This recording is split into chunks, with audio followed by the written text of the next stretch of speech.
এই মুহূর্তের সবচেয়ে বড় খবর, দক্ষিণ চব্বিশ পরগনার রায়দিঘিতে মনি নদীর ভগবতী জেটি ঘাটে একটি ট্রলারে ডুবির ঘটনায় চাঞ্চল্য ছড়িয়েছে এলাকায়। ট্রলারটি ডুবে যাওয়ায় প্রায় 15 লক্ষ টাকার ক্ষতির আশঙ্কা করা হচ্ছে। জানা গেছে, মা অন্নপূর্ণা নামে এই ট্রলারটি সোমবার রাতে মাছ ধরার যাবতীয় সরঞ্জাম, প্রায় 4000 লিটার তেল ও খাদ্যদ্রব্য নিয়ে 5 নম্বর জেটি ঘাটের কাছে নোঙর করা ছিল। তবে মাঝি তখনও ট্রলারে ওঠেননি। সোমবার ভোরে নদীতে হঠাৎ জোয়ারের তোড়ে ট্রলারটি জেটি ঘাটের পাথরের বোল্ডারের সঙ্গে ধাক্কা খেয়ে ক্ষতিগ্রস্ত হয়। ধাক্কার ফলে ট্রলারের পালের কিছু অংশ ভেঙে যায় এবং ভেতরে জল ঢুকে পড়ে। ট্রলারে থাকা দুই মৎস্যজীবী বিপদ বুঝে তাড়াতাড়ি নদী থেকে উঠে মালিক পক্ষকে খবর দেন, কিন্তু ততক্ষণে ট্রলারটি পুরোপুরি জলের তলায় তলিয়ে যায়। ঘটনাস্থলে রয়েছেন আমাদের প্রতিনিধি রাকেশ শেখ, তার থেকে জেনে নেব বিস্তারিত। রাকেশ, এই মুহূর্তে আমি দাঁড়িয়ে আছি রায়দিঘির ভগবতী জেটিতে। মূল আসার কারণ, গত রাতে একটি ট্রলার ডুবির ঘটনায় এলাকায় চাঞ্চল্য ছড়ায়। এই যে ভগবতী জেটি, এখান থেকে গভীর সমুদ্রে মৎস্যজীবীরা যান মাছ শিকার করতে। ট্রলার ট্রলি এখান থেকেই সব রওনা হয়। তেমনই এই ভগবতী জেটির পাশে রয়েছে 5 নম্বর জেটি।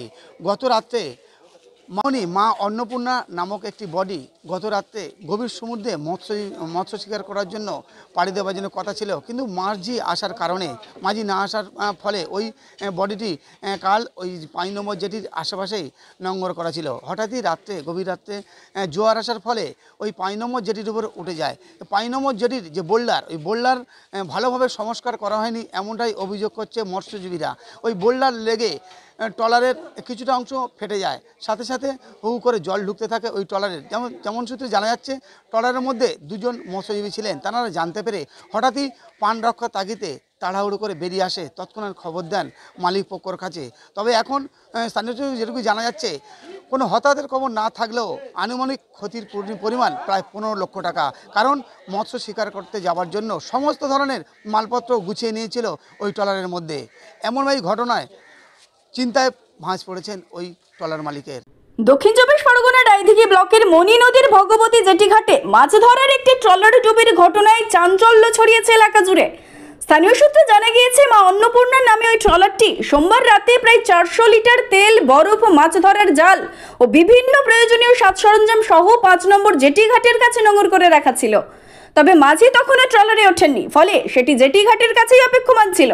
সোমবার ভোর রাতে নদীতে জোয়ারের তীব্র স্রোতে ট্রলারটি জেটি ঘাটের পাথরের বোল্ডারের সঙ্গে সজোরে ধাক্কা খেয়ে ক্ষতিগ্রস্ত হয়। ধাক্কার ফলে ট্রলারের পালের কিছু অংশ ভেঙে যায় এবং ক্রমেই ট্রলারের ভেতর জল ঢুকে পড়ে।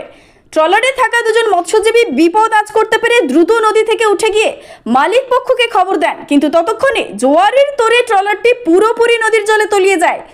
ট্রলারের কিছু অংশ নদীর জলে জেগে থাকলেও ভেতরে থাকা তেল, বরফ, মাছ ও সংরক্ষণের ড্রাম এবং খাদ্যদ্রব্য সহ প্রায় সমস্ত মালপত্রই জলের তলায় চলে যায়। ট্রলারের মালিক অলোক হালদার জানান, প্রাথমিকভাবে ক্ষতির পরিমাণ প্রায় 15 লক্ষ টাকা বলে অনুমান করা হচ্ছে। ঘটনার জেরে গোটা এলাকায় আতঙ্কের সৃষ্টি হয়েছে। ঘটনার সঠিক কারণ ও ক্ষয়ক্ষতির মাত্রা খতিয়ে দেখতে স্থানীয় প্রশাসন ও মৎস্য দপ্তর ইতিমধ্যেই তদন্ত শুরু করেছে। ঘটনা বলতে, তোমার বোটটা জেটি ঘাটে উঠে গেছিল, উঠে গিয়ে ওর যে বোল্ডার আছে, বোল্ডারটা ঢুকে গেছে, ঢুকে গিয়ে 2টো ফুটো হয়ে গেছে। ওর মাধ্যমে জল ঢুকেছে, ঢুকে বোটটা জল ঢোকার পর বেশি লোড হয়ে পাল্টি হয়ে গেছে। রেডি ছিল, আজকের এই কালকেই যাওয়ার কথা ছিল, মাঝি আসেনি বলে যায়নি, আর আজকে চলে যাওয়ার কথা। এটা তেল ছিল, তারপর তোমার বড় বাজার সব লোক, মানে ক্ষতি প্রচুর হয়ে গেছে। আমাদের কমসে কম তো 15 লাখ তো শিওর। এখন তো আর এইটা আমাদের এখন উদ্ধারটা করতে হবে, আর এটাই আমাদের এখন এবার ঠিক করতে হবে। মা অন্নপূর্ণা বলছে, আমাদের একটা দীর্ঘদিনের সমস্যা, যে মাঝখানে যে জেটিঘাট রয়েছে, কোনো মাঝি যখন নৌকা ভিড়বে বা নৌকা যখন ছাড়বে, হঠাৎ করে ওই জেটিঘাটে ধাক্কা লাগে। ওই জেটিঘাটটা দীর্ঘদিনের মধ্যে খারাপ অবস্থায় পড়ে রয়েছে, বোল্ডারগুলো ঠেলে রয়েছে, মানে লোহার যে রডগুলো রয়েছে অনেক বোটের অ্যাক্সিডেন্ট হয়েছে। আজকের একটু ওরা হয়তো ঘুমে আচ্ছন্ন ছিল বলে হয়ে গেছে, কিন্তু দীর্ঘদিন ধরে বিভিন্ন রকম অনেক লোকের, অনেক মানুষের বোটে প্রতিনিয়ত ক্ষয়ক্ষতি হচ্ছে মানুষের। যার জন্য ওই জেটিঘাটটা খুব ভালো করে মানে করা দরকার, আমাদের নতুন করে তৈরি করে দেওয়া দরকার। না হলে ওই জেটিঘাটের জন্য আজকে ধানের নৌকা, মাছের নৌকা থেকে প্যাসেঞ্জারি নৌকা পর্যন্ত ওই জেটিঘাটে মানে বিপর্যয়ের মুখে পড়ে। রায়দিঘি থেকে রাকেশ শেখের রিপোর্ট, ডিএন নিউজ বাংলা।